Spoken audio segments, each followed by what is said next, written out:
Bonjour, aujourd'hui je te fais cette vidéo pour te parler de mon retour dans l'architecture d'intérieur. Ça fait plusieurs mois que je suis dans un nouveau projet personnel de construction écologique d'un habitat. Et ça a réveillé chez moi cette envie d'accompagner aussi au niveau de l'aménagement d'intérieur et pas juste d'un point de vue énergétique les lieux et les personnes. Car pour moi finalement c'est un tout. Et habiter un lieu qui nous ressemble, qui nous fait du bien, ça passe aussi par un aménagement fonctionnel et qui corresponde avec des matériaux vibrants, avec des couleurs qui nous parlent. Pas une question de mode, pas une question de tendance, pas une question de tout ça, vraiment quelque chose qui te correspond. J'ai accompagné comme cela au début de mon activité, ça fait maintenant 12 ans, pendant plusieurs années, puis j'avais fait pause pour me consacrer exclusivement à l'énergétique et à la formation dans l'énergétique, notamment en géobiologie, en clarification de l'espace, bioénergie et feng shui. Et aujourd'hui, j'ai à cœur de rassembler à nouveau tout ça, enrichi de plusieurs autres expériences personnelles et professionnelles, et d'apporter vraiment un accompagnement global, euh, bien que je reste aussi sur l'accompagnement plus focal si c'est la demande, mais d'avoir cet accompagnement global pour t'accompagner.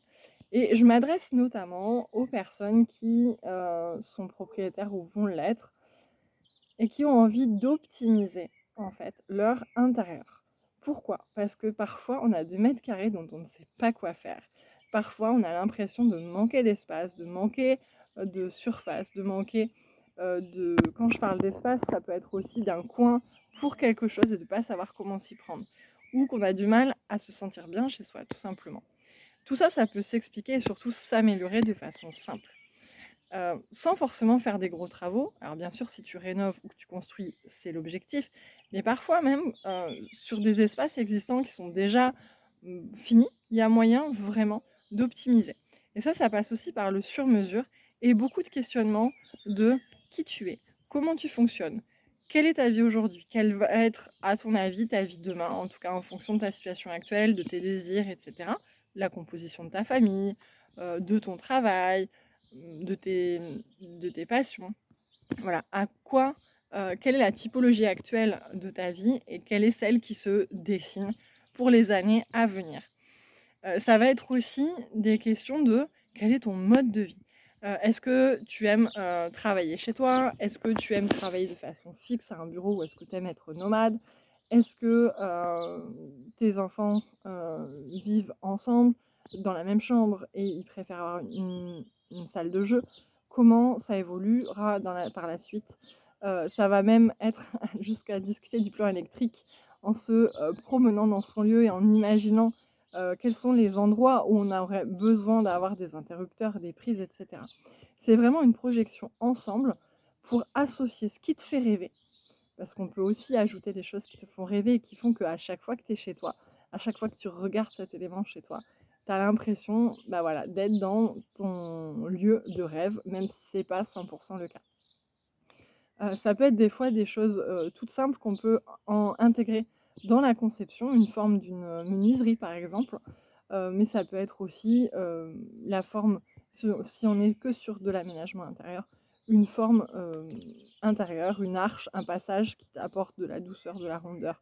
Moi, c'est des choses par exemple qui sont importantes pour moi et que j'ai toujours intégrées dans mes projets. Donc voilà, de venir voir tous ces critères essentiels, à la fois fonctionnels, esthétiques et sensibles, de rêve aussi, et de comment toi tu perçois ton lieu, ton environnement, de quoi tu as besoin. En alliant cette partie-là, en alliant aussi la partie plus énergétique, justement, quelle est la configuration du lieu énergétiquement, quels sont ses besoins, quelles sont les possibilités de relations et de ressources que vous pouvez vous apporter mutuellement. C'est tout cela que j'ai envie de continuer d'explorer en rajoutant à nouveau cette partie d'aménagement intérieur. Je te partagerai aussi sur cette partie de ma chaîne YouTube mes partages en direct de mon projet de construction d'une maison de 70 mètres carrés pour mes enfants et moi-même. Tu vois, 70 mètres carrés, je suis vraiment dans l'optimisation de l'espace, avec une création d'un habitat un petit peu atypique, je t'en reparlerai.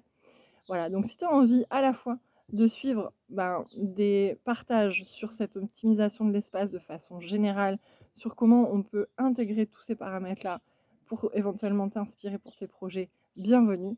Et si tu as envie aussi de suivre l'aventure que je démarre sur mon projet en Bretagne, et ben bienvenue également, je serai sans filtre. À tout bientôt.